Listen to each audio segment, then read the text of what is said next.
My name is Keith Sherman. My title is Senior Chief Petty Officer in the United States Navy. I have been in the military for right at 26 years now.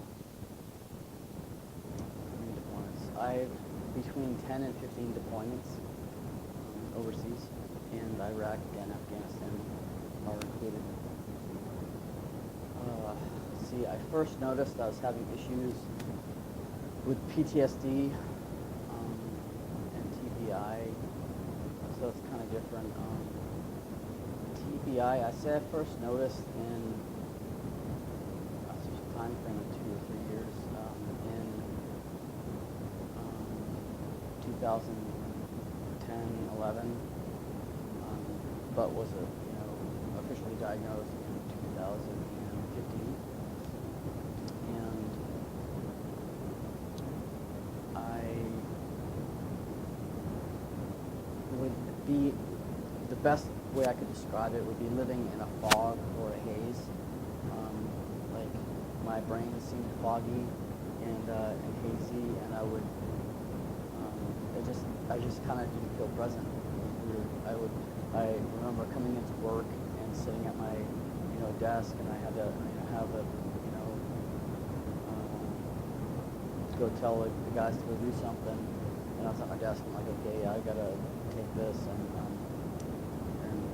delegate it out. And I left my office and I went out, and I noticed that as soon as I left my office, I'd forgotten what I was initially going out there for in the first place. And I stopped and turned around and went back in, sat down, regrouped, and then had to figure out what I was doing. Then I got up and I left again, forgot, and came back.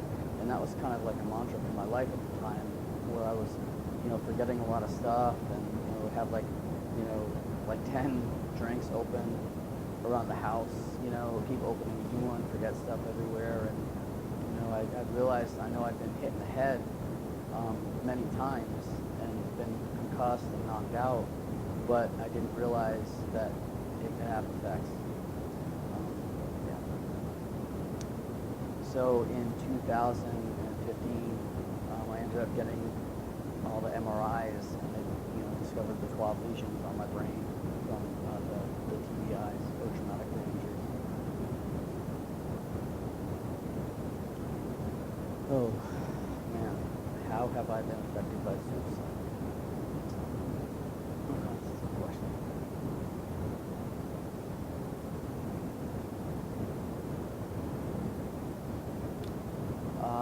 So I've had 13 of my friends that have committed suicide. And it's affected my life in a profound way. I just, if you think one is enough, but to have that many of your close friends commit suicide, you've been, known for years, and you're good friends, and they choose that way to go out to deal with their demons. It's hard, and it's hard to go through all the things that we go through in the military and deployments, and I admit, there's been times where I've thought about it too. Definitely the way out, because it's almost easier than dealing with what you have to deal with everything you've seen in your life. And it's hard. It's hard to have that many people that you care about lost that way. So it's profoundly effective. Yes, there is, I believe, a stigma in the military with regards to PTSD. You have PTSD, and it's hard to admit. It's difficult to seek treatment for it, and the stigma is we've been at war since 2001 now, and in the 2000s it was hard to fight. Everyone wanted to, go out there and do their part for the country, and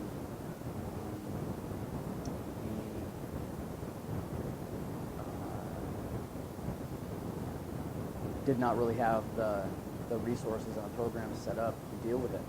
So a lot of people were committing suicide, and there's a stigma, with mental illness. A lot of people, say, oh, you're weak, and you can't deal with it. What's wrong with you, and stuff like that.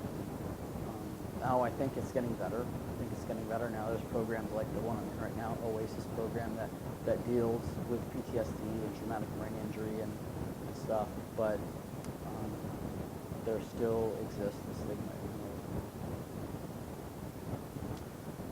How have I noticed the stigma?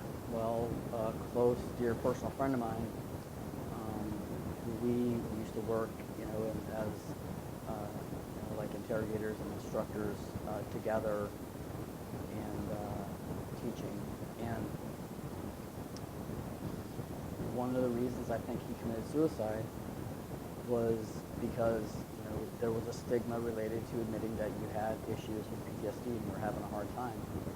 And he didn't want to lose his security clearance and potentially lose his job, and he had a wife and 2 kids, and that was just another obstacle that he had to deal with to try to get help. And that stigma caused people to not seek help. That's how I've noticed. The OASIS program is a joint service military program in Point Loma, San Diego, California, and it's located in a beautiful area. It's right next to the ocean, and there's places to go reflect and meditate and do stuff like that, yoga outside, and the program has all kinds of different therapy programs, and I've come to like it and enjoy it.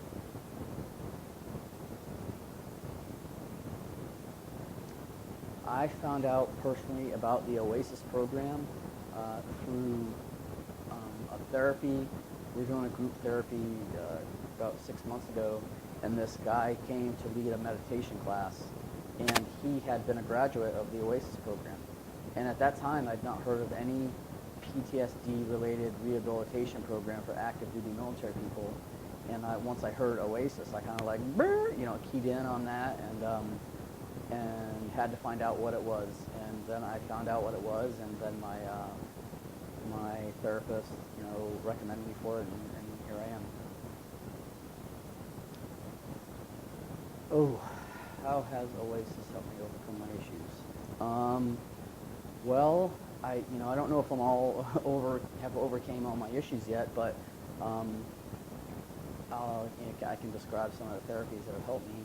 They have horse therapy. It's like equine equestrian therapy, where this nonprofit group, Pegasus Rising, works with the vets here, or the active duty people with PTSD and TBI, and they have basically a bunch of a whole herd of horses that have been abused and neglected through their life, through abuse and neglect, and they have PTSD, which is really ironic, So this guy runs this nonprofit, Pegasus Rising, is all about, connecting the vets and active people with PTSD with these horses that have PTSD, and us, interacting with these massive 1,000-pound animals and being able to pet them and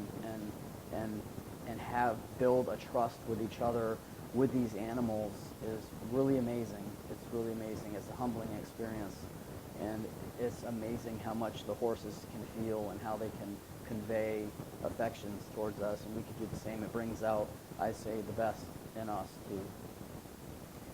There's also a surf clinic with a Wounded Warriors Initiative, and we go out and surf and learn how to surf and paddle the waves. And there's kind of like the metaphor, there's the ocean, and there's like the ocean, the calm, the waves, and the break zone, and it's really rough and turbulent in the break zone, and then it's really calm out past the break zone, and it's almost like, you know, a metaphor for life. You know, you gotta, you know, you go in the ocean and you can go in, and then you gotta paddle really hard and get past the rough, turbulent areas, and then you can get out calm where it's nice and calm, you know, and it's the work that requires getting through that turbulent area, and you know, it's really humbling also to deal with Mother Nature and how, you know, immense and powerful, you know, the waves are and everything.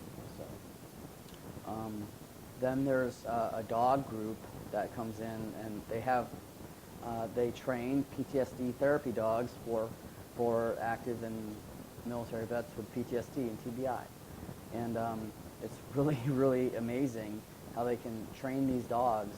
You know, they let the dogs come in, and just it's like, you know, as soon as you see a dog, you start smiling and you pet the dog, and it's just amazing to just how good you feel when you see a dog and start petting it anyway. But a dog that's trained to, you know, notice your emotion, notice if you feel withdrawn, you know, and isolate, they might nudge you and let you know, like, hey, come on back, you know, and they can get between you and a potential harm or obstacle, and you get trained on how to utilize these dogs and how good a therapy dog can really be for somebody with traumatic brain injury and PTSD, and how they can help comfort you and make you feel better, and it's really amazing. I definitely, when I get out of the military, I want to get a therapy dog. Also, one of the treatments that they do here is one called moral injury, and moral injury is where we all get together, our cohort, and we talk about things that might, that society, you know, we have morals and ethics, right? So, but what we do in moral injury is talk about these things that might not be accepted or, you know, comfortable in regular society, because, you know, being in the military and being at war and combat, you know, you might have to do things or see things or experience things that would normally break somebody's moral code or are not normal, and you have to do things to survive. And this moral injury, you know, we hold on to those secrets for so long in our life, but what moral injury does is it allows us to talk about them amongst each other, and guess what? We're not monsters, you know, and we're able to air them out and realize that we're all just human beings, and talk about them, and therefore those secrets that we thought were against our moral fiber, you know, now have no more weight over us, and that's a very powerful thing, because you'd be surprised at how some of these things can control your life. Also, there's an intimacy therapist here, and we get together and have intimacy therapies, you know, therapy sessions with her, and it's, you know, because, you know, when you go through this process with TPI and PTSD, it can really affect your intimacy, you know, with a relationship and stuff. You get on all these psychotropic medications and all these drugs that can affect your, you know, erectile dysfunction, your sex drive, your, you know, your libido, your sleep, your, you know, you sweat when you sleep, your cold sweats, like all this stuff, and that can directly affect your intimacy with your partner, and, you know, if and for me it has, and that's rough to deal with. So here we learn how to also combat that and get past that and get through that, and how we can change in a positive way. There's also eye movement desensitization and reprocessing therapy. It's called like EMDR, and what's really interesting about this is that you like sit there in this chair and you have paddles in like this little vibrating unit, and the psychologist has it, and you have these paddles in your hand, and I like kick my legs up, and my eyes are shut, and when he turns these on, these paddles like fire, like, you know, left, right, and what that does is fire the synapses in your, you know, right and left brain, and what you do is you think about this one trauma in your life, you know, and you let these patterns of these things left, right, and they go over your head, and they fire, and these memories come up when they're doing this. It's weird, you know, but it's amazing how it fires in your brain, and these memories come up, and then you go do that for about a minute, and then you stop the paddles, and then you talk about what came out of the trauma, and then they guide you on whether you want to like go in deeper into that trauma and think about it, continue to go down it, think more thoughts about it and stuff, and that is really, really interesting. Hopes for the future. I would say that I hope that I'm able to move past the part in my life where I've had trauma, and that my brain continues to grow and I grow out of TBI and I'm not affected or affected less by it, and the post-traumatic PTSD